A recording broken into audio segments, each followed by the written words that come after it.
Welcome. It's Domain Day from cheapwinefinder.com on a snowy day or night.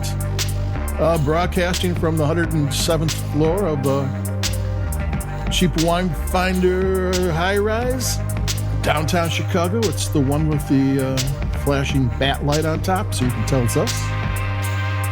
And what do I have today? I have a cheapie, a major cheapie. Grifone Sangiovese from Italy, 2018. This is 2022. It's from 2018. From Puglia. It's an IGT wine. I'll explain all that in a second.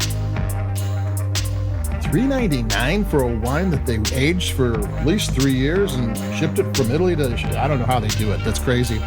And is it good? Yeah, this is basically... These Grifone wines have been around Trader Joe's for a good 10 years. They even have a Tuscan wine that's like $5 or $6. Puglia is the heel of Italy's boot. That's where Spartacus was. So, if you try to place it. And that's where in Italy, there's inexpensive wines everywhere because everybody drinks wine and everybody who drinks wine drink inexpensive wine. But Puglia is basically where most of the inexpensive wines come from. And they're best known for Primitivo, which is also best known for being almost identical to the Zinfandel, but tasting nothing like it, or at least not enough like it. And a taste, if you a blind taste, you wouldn't figure it out. I'm gonna take a sip. $3.99.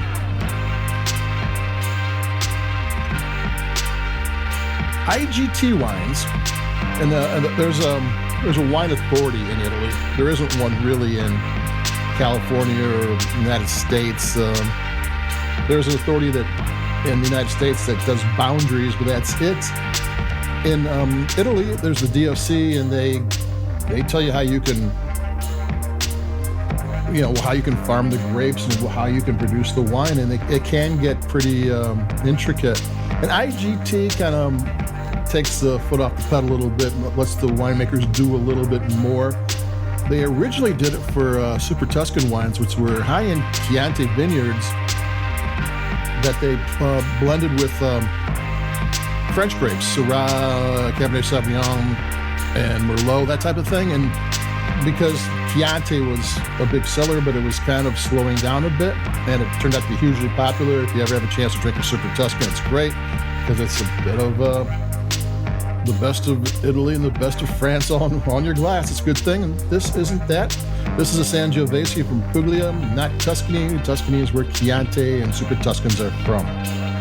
So IGT wines are for cheap wine finder. You see a lot of IGT wines. It just means that they didn't have as strict boundaries where they took the grapes from. They didn't have to do as much aging, except here. When you have an inexpensive wine, time is money. And this is a 2018, and I actually probably figure that with COVID and all the transportation issues the world's been having recently, this wine probably should have been in the Trader Joe's a year ago, and just showing up now. But still, if it showed up in 2021 and it's a 2018, that's a lot of time for a $3.99 wine, because you got to hold on to that, all of your money you put into it, for 3 or more years. And that's, how do you do that?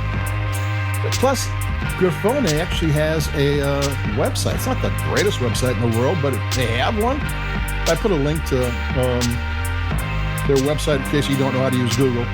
People out there don't. But, so you can just check it out. And I also put a link to one of Puglia's websites where you can find out about their wines and what they're all about. Because if you're looking for inexpensive wines, a $3.99 wine from Puglia is probably way better than a $3.99 wine from Burgundy or Bordeaux. I mean, as good as their wines are, they're going super cheap there probably isn't a good thing. So there you go. I mean, this is a wine. What I call it, €2 Carlo. I actually looked up in Google. What's Charles in Italian? Carlo, so €2 Carlo. And actually, I like it better than $2 Chuck. This is a fine drinking wine. It's not the most complicated wine. It doesn't have depth. You wouldn't expect it for $3.99. And I looked at my tasting notes, and it wasn't complex, but everything I wrote down was good. It's like, okay, everything in there. It's a simple, honest wine. And, $3.99. I mean, there's a wine that costs $10. Is that a wine that's got more depth to it, more body to it, and more complexity to it? Yeah, probably $10, $12. But it's not. It's a $3.99 wine, and it's got good flavor. Another thing it is, it's 12.5 in alcohol content. Modern wines, 13.5, 14.5. But modern wines are more ripe. They wait a little longer to pick them. They're juicier. They got more alcohol. And this one's 12.5 is old school. It used to be a fight between old school, these more balanced wines, and the riper, new world wines. And I thought this will be more balanced. No, there's this really nice cherry flavor. I mean, it's not complicated, but that cherry flavor is worth the $3.99. I'll drink it way more than I thought I would. It's one of those weird things about wine. I mean, I was just thinking the other day, what's the most expensive wine I ever tasted? And I think somewhere in the $250 to $300 range. And they're always disappointing because in my head, those things should be, ecstasy-inducing wines, and they're just good. But when you have a $3.99 wine that tastes way better than you expect it to, it's like, oh, wow, this is great. I mean, even though it doesn't hold a candle to the expensive stuff, but expectations are everything. So that's it for me. The 2-year-old Carlo, the Grifone Sangiovese. We also have a Primitivo in Trader Joe's for $1 more. If you want to figure out why Primitivo doesn't taste like Zinfandel, you can pick up one of those for $1. And that's it for me on this snowy day. I have to get down to down 109 floors to hit the road again. So adios.